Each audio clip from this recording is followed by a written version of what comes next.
for you, Anne, or are you going to say it's different? Good morning. Oh, good morning. Yeah, I went to a Monday evening. My husband had some sort of seizure. It was ridiculous. We were there for 8 hours. He did get seen. He had 2 or 3 tests, but When you would say you were there for 8 hours, how many hours before you had your first sort of in front of a doctor or a nurse? almost within the hour. We took the 3 hours there straight away. Right. I think that's their policy, because then they can assess people, I guess. But there were people, there was a 10-year-old man there, his wife or his daughter, I don't know, was just crying because he'd been there for 3 or 4 hours. He looked dreadful. There was a lady in the waiting room was packed. There was a lady in the waiting room having her catheter changed because, it was so undignified. Poor lady. Hang on, they were changing her catheter in the waiting room? They were. The catheter is down by her ankle. Yeah. Oh, sorry, not the catheter, the actual bag. It's the bag. Oh, yeah, right. sorry, Okay. apologies. Right, I was going to say. Yeah, no, but it's still undignified. She's in a wheelchair. Yeah, of course. It was so busy there. There was another man being sick, and they give them these sort of cardboard bowls, and his wife was having to swap the bowls over, and the staff were run ragged.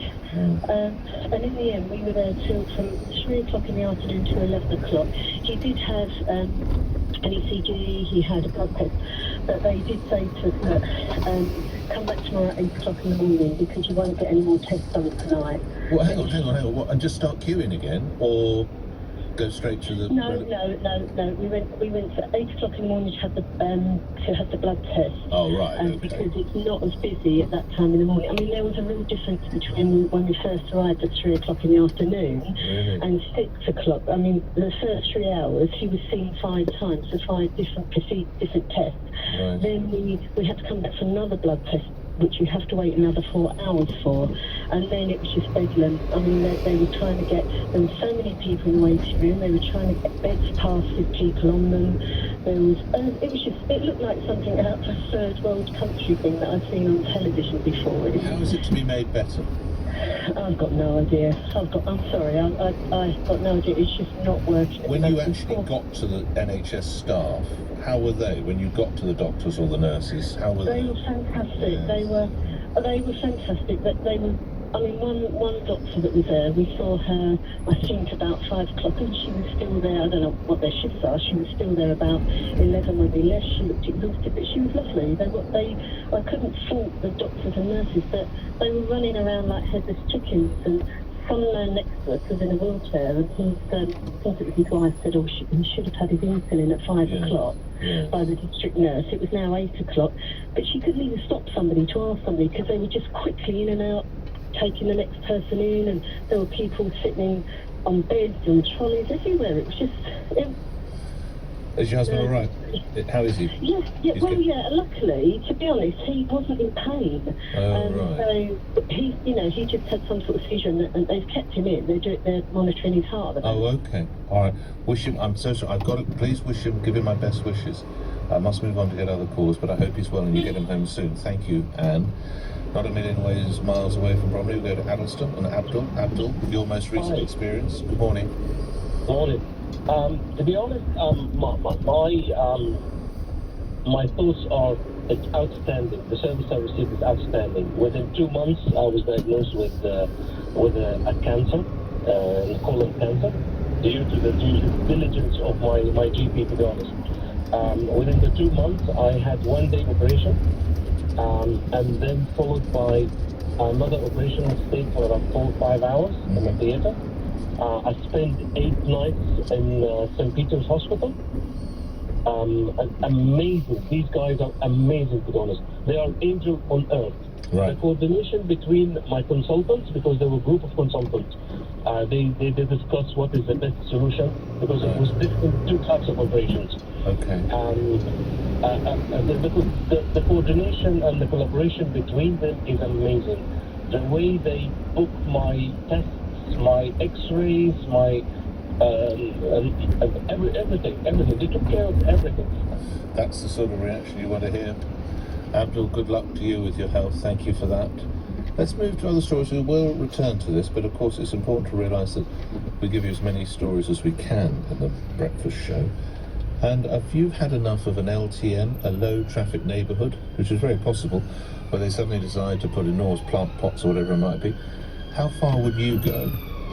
Well, the good folk at Rochdale in Greater Manchester have, I have to say, can't condone this because it's broken the law, but they've made their feelings known. They've set fire to a number of planters which are used to close roads just hours after they were installed. That was last week. Footage which you can see on lbc.co.uk, that's lbc.co.uk, show the boxes completely destroyed, with locals online praising the freedom fighters for acting against low traffic measures. To Oxford, by the way, as well, frustrated residents there took action against the schemes, with a video emerging of a driver confronting eco-zealots policing a blockade and refusing to let her pass on her way to work. They have no authority to stand guard at the blockades, by the way. So, it is spreading. Richard Town was with the Met. He was an officer in traffic and transport. He now edits the Greater London Transport newsletter, which is campaigning for the removal of LTNs. I have to put to you then, thank you for coming on, Mr. Town. Don't you want clean air and safe streets for children to cycle and walk and play? Good morning. Yes, good morning to you. We all want clean air and we all want safer streets. Street closures can only occur with the acquisition and the permission of the residents. Local councils have to police by consent. Years and years ago, I was a councillor on the old Greater London Council. But these planters have damaged and caused fear in the residents of Rochdale, simply because the blue light services, fire, ambulance and police, have been unable to get through and have to use a circumnavigus route in order to get to any incident inside the low traffic neighbourhood. Why do you suppose so many local authorities have taken them up, Mr. Town? There is a campaign within local authorities to try and force an increase in clean air. What these low traffic neighbourhoods actually do is displace the traffic. The traffic doesn't suddenly disappear. It displaces the traffic to regions and areas outside immediately of the low traffic neighbourhood and increase the pollution there. They don't work effectively. Are local authorities still putting them in high numbers, or has it been checked because of local opposition, which appears to be growing up and down the country? I've been watching the Greater London area, and there is now plans afoot to make approximately 1/3 of the whole of Greater London, including the new Outer London boundary, 1/3 of the residential areas, low traffic neighbourhoods, whether residents want them or not. What should people do?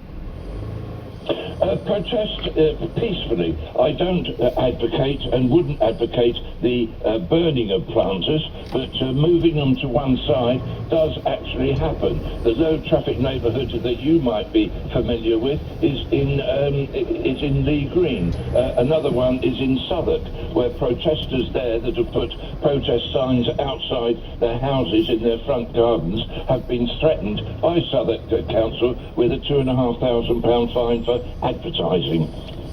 I think it's also going on a lot in Dulwich as well. I'm sure you're aware of that. I've seen those signs. Richard Town, thank you. You're former Traffic and Transport Met Officer.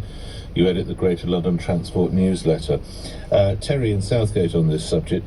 Terry, have they hit your part of London then? Good morning, these LTNs. Good morning.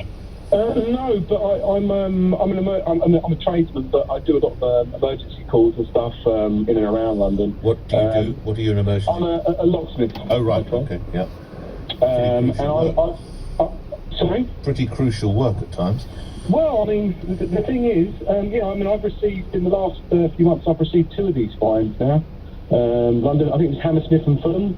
It's this little pocket of a community where if you drive, from Putney across towards the Thames, and then these cameras pick you up. And these roads that have certain specific times you're not allowed to drive down, but often school hours. Is this what you've done? Gone down one of those?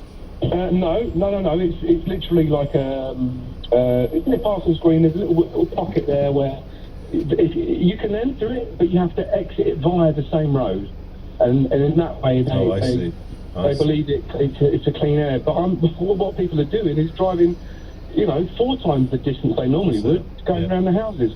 And of course, that would obviously, you put out more exhaust fumes, you put out more emissions, because you're on the road. Instead of being able to get somewhere in 10 minutes, you're going to spend 50. Yeah, and even electric cars are being fined. No, it's ridiculous. I'm not aware of that particular part of London. Terry, thank you for that. We will possibly pick up on that conversation. We're definitely going back to your lack of level of satisfaction with the NHS, and we're also going to continue the appreciation of this man's career. I like a drop of absinthe. A drop, Alan. I know your measures. They paralyse a horse. Genuinely. Oh, just give us the bottle. No. That'll do. That'll do. Paul O'Grady appearing on Chatty Man with Alan Carr. Paul O'Grady, of course, dying aged 67. More on his career to come. Just turned 8:46. LBC News headlines. Thomas Watts. Ministers are to be given the power to veto the release of some murderers, rapists and terrorists. Disused military barracks and barges could be used to house migrants under government proposals. The comedian and presenter Paul O'Grady has died aged 67. LBC weather, most areas seeing some rain and brighter spells, a high of 15 degrees. LBC travel line Joanne Webb on the trains because there's fire next to the tracks at Maidenhead. Great Western Railway services aren't running between Paddington and Reading, and also no service between Slough and Windsor and Eton Central, and between West Ealing and Greenford. And Elizabeth line services can't run as a result between Paddington and Reading, and also to Heathrow Airport. On the roads, very busy on the M25 clockwise on the Hertfordshire stretch at junction 25 at the A10. Just after the junction, a lorry's broken down, so there are queues on the approach. In Warwickshire, very busy on the M6 southbound from junction 7 at Great Bar to 4A at the M42. There are delays on this stretch of about 40 minutes, and that's because a car broke down earlier. It's just been recovered, but it's still very slow. This is LBC. This Easter at Tesco, you can get a delicious large beef roasting joint half price with your Tesco Club card or app. That's a great cut at a great price. Tesco, helping you have a cracking Easter. Large beef roasting joint club card price £6 per kilogram, regular price £12 per kilogram. Majority of larger stores, club card or app required. Ends 12th of April. Call Nick Ferrari now. 0345 6060 973 LBC. As a parent, you want to protect your kids.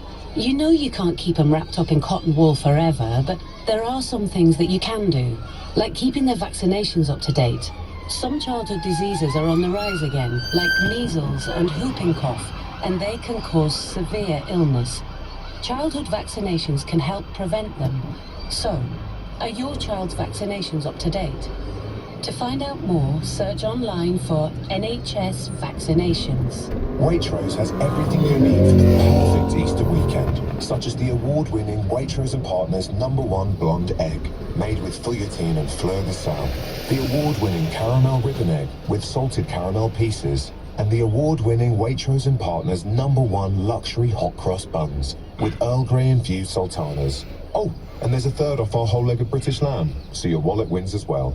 Waitrose. Food to feel good about. Selected lines and stores, subject to availability. This is the sound of UK nature. Beautiful, spectacular, wild. But if we don't do something now, our wild will be gone, for good. With your gift today, we can restore places where our wildlife can hide, hunt, and thrive. Donate to the RSPB today and help us protect places where nature can flourish. Text WILD to 81025 to give £10 now, or search RSPB for Our Wild.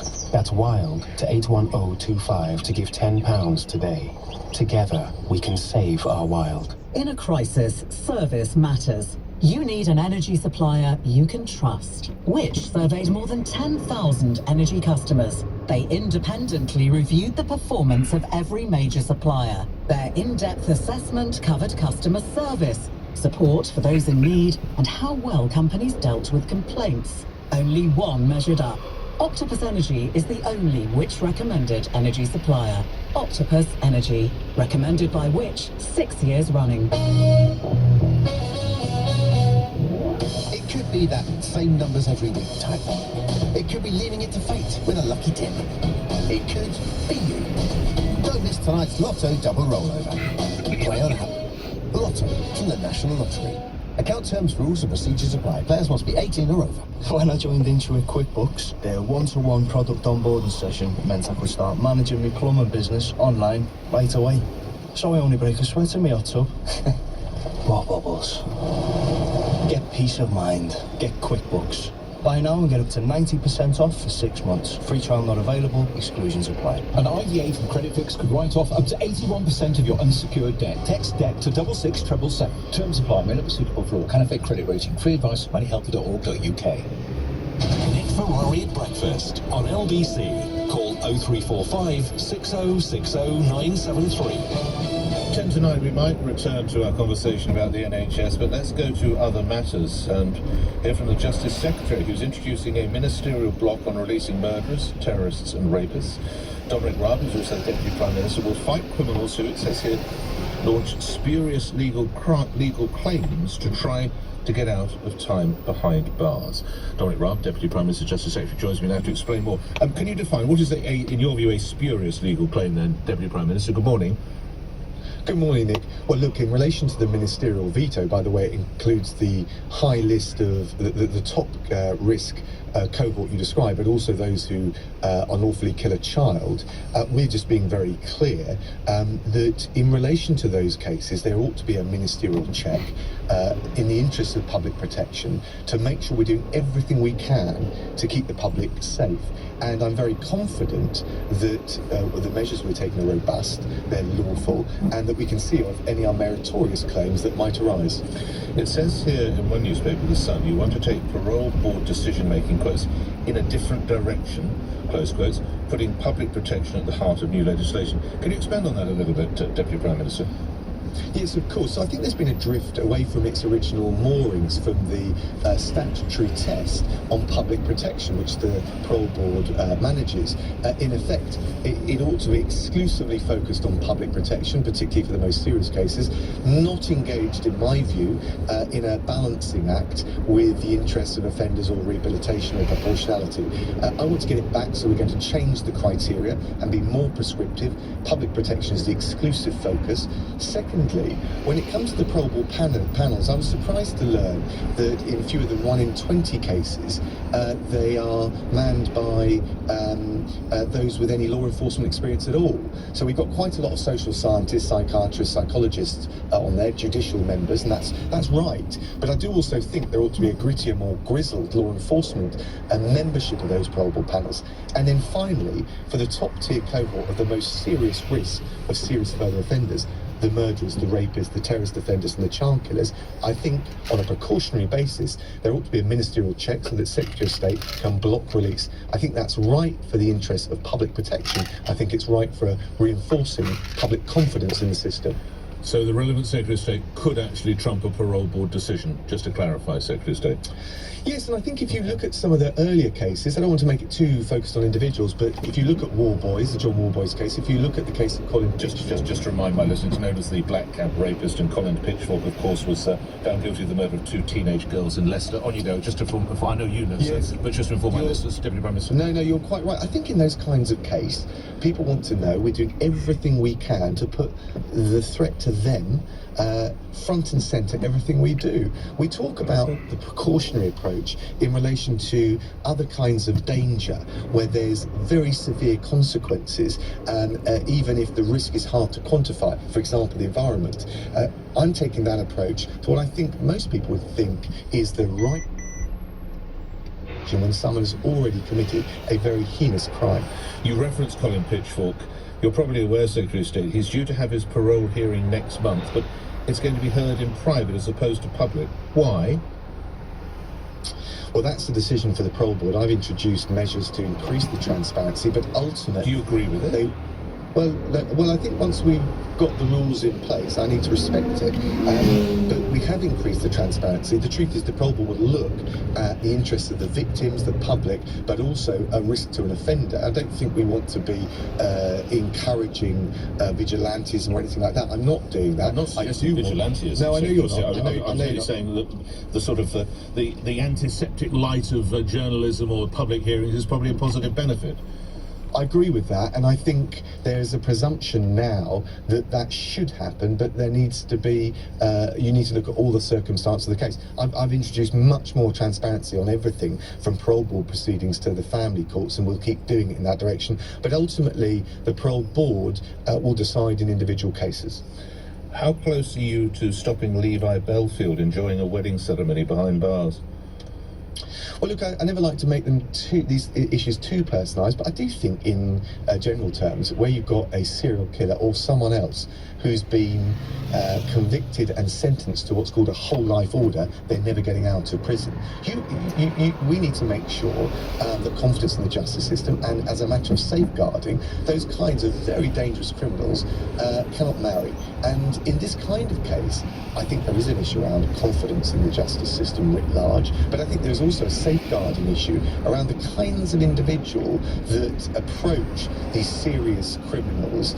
They may often be vulnerable, fragile, you could say gullible. I'm not talking about individual cases, and just make sure that they're not falling into some sort of trap. So as a safeguarding measure, as well as a public confidence measure, the prisoner and the Victims of Prisoner Bill will introduce the ability to block and ban marriage in those cases. While I have the benefit of you on the line, a question or two about some other matters, one of which has attracted a lot of attention, the idea now that illegal migrants could be placed on these prison ships or possibly on former RAF bases.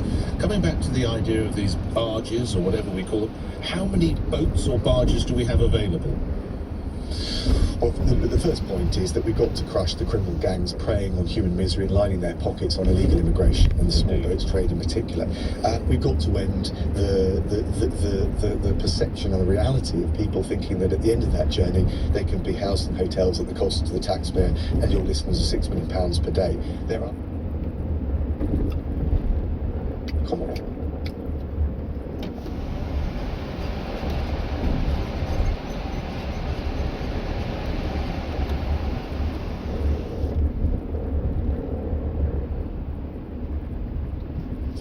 I think, but there are some, are there? We have got some standing by. Those details will be set out by the immigration minister. Of course, using vessels to do it is not uncommon in other parts of Europe. So, in the last analysis, nothing is off the table. What is definitely off the table is this concept that you can just come here illegally and be housed in a hotel. But this was, I understand, discussed at Cabinet yesterday. Immigration Minister, it is reported, Robert Jenrick, presumably you were there, took you and your colleagues through. Did someone not say, well, how many boats have we got waiting, Robert? You know, Nick, I never comment on the private discussions of Cabinet. What I can tell you is the government is full square behind this, because we know how many people are suffering as a result and how many gangsters are profiting. That's why we've got to bring it to an end. All right, but, okay, do you know how many people are currently waiting to have their claims processed, asylum seekers? Do you have that number to hand? It's not your brief, but do you have that number to hand? I don't have the total volume, but it's 51,000. Yeah. It's too high. How many barges have we got? Well, we're not talking about putting all these people on barges. We will look across the board, but whether it's the barges or the ex-military barracks, that gives you a flavour that there are lower cost alternatives, and that's what we're going to pursue. Okay, and just lastly on this, we have got some vessels secured. I appreciate you're not going to share innermost Cabinet detail, but some contracts have been signed with some of these vessels. I don't know about the detailed contractual position. What I can tell you is we're ending the practice of housing people in hotels, and the Immigration Minister, you won't have to wait too much longer. The Immigration Minister will set all of this out in the House of Commons. I'm thrilled already. One last subject to explore is the NHS. You are probably aware, rather disappointingly, a survey has come out showing that the British public's loss of faith in the NHS. It's worth saying, not the brilliant men and women, and I'm sure you'd want to pay tribute to them, who are actually staffing our hospitals and our wards and whatever else it might be in our clinics, but rather problems such as A&E and the backlog. And I have to remind you, as you're probably aware, 13 or so years ago, public confidence in the NHS was at an all-time high. What's happened over the last 13 years? So, hang on, the pen has dropped. It's been a Conservative or Conservative-led government. This lands squarely on your watch, doesn't it, Deputy Prime Minister? Well, you didn't mention the small matter of the global pandemic and the impact that COVID had, not just on the NHS directly, but on the backlogs. But look, the NHS staff do a terrific job. We're putting record levels of funding into it. The waiting lists are down by 64% since the pandemic peak, but the combination of more staff, more resource, and also the reforms that the health sector has been talking about will get back, I'm confident, the levels of patient trust and confidence and satisfaction that we all need to see. Grateful for your time as ever. Thank you. Dominic Raab, who's Justice Secretary and Deputy Prime Minister, appearing here on LBC. It's 9 o'clock. News headlines, Thomas Watts. On your radio, on Global Player, and Play LBC. leading Britain's conversation. This is LBC. From Global's newsroom, an overhaul of the parole system could see ministers block the release of some serious offenders. They'll be given the power to veto parole recommendations in England and Wales, rather than just appeal them. Prisoners serving whole life orders could also be barred from marrying in jail.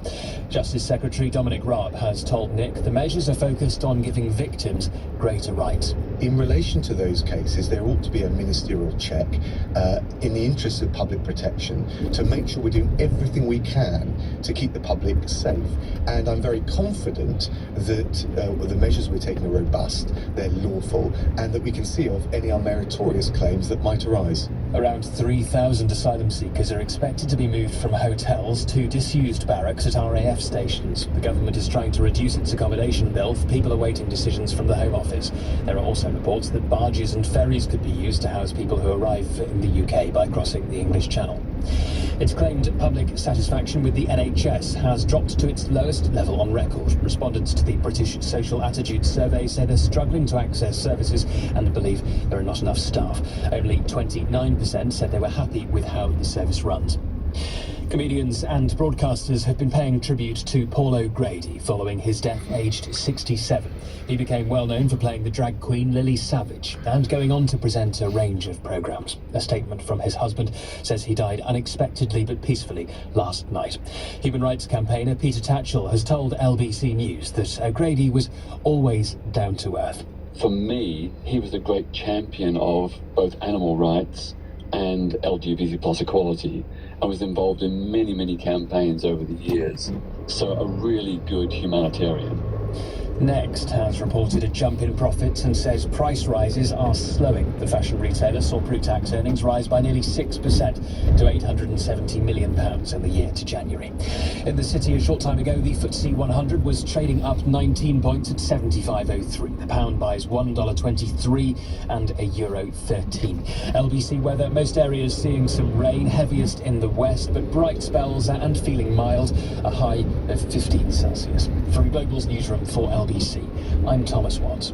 At Tesco Mobile, we're a little bit and a little bit. The best of and the very best of. We call it Supermarket Mobile. It's why we offer helpful extras like club card points towards your weekly shop, so you can help your